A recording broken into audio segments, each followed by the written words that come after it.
how do you develop an effective learning plan? I have a framework that I use. Is similar to a lot of other companies are using, but this framework is going to go to my future book called Learning Plan, where I believe that when you develop a learning plan, you got to have a learning goal, you need to have a competency model, then you need to combine different type of learning method to make sure that person can develop those competencies, and most importantly, you're going to constantly evaluate your plan to see if you have to make any adjustment, and it's an ongoing process happen year after year after year.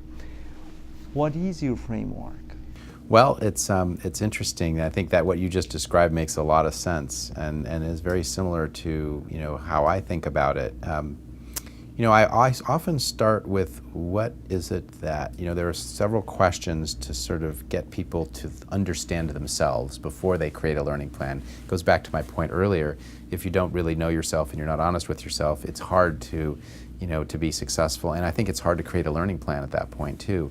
So I always start with things like, what have people always told you were good at doing? What do you enjoy?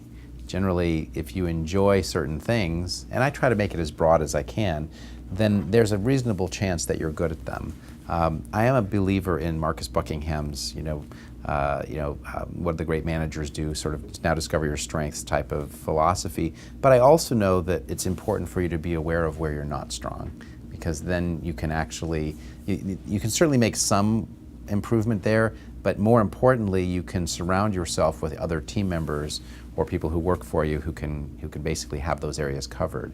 And so I think it starts off with knowing yourself and getting to those questions, and then really understanding what is it that you want. And I kind of fall back on my own experience in putting together a total leadership plan, where I had to synthesize down into a sentence or two what it is that out of life that I want, and essentially it's having a fulfilled life, and here are the things that make that for me. And when I do that, and then you start thinking about what drives that fulfillment, now I can start thinking about, okay, these are those areas where I really feel like I need to do things, whatever it is. And so one of the folks that worked for me for years said, I want to be able to be doing something where I'm making a difference in technology, where I'm known for what I'm doing. And I said, okay, that's a great goal. Now let's figure out what you need to do. You need to, and so we'd go through the areas. Well, if you're going to be known, the only way you're going to know anything is if you have to be knowledgeable.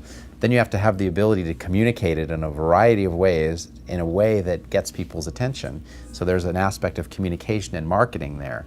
And so we kind of went down the list. We created this very comprehensive training plan, and I think it was really around what do you want to be, knowing that over time that may change. So you have to revisit it.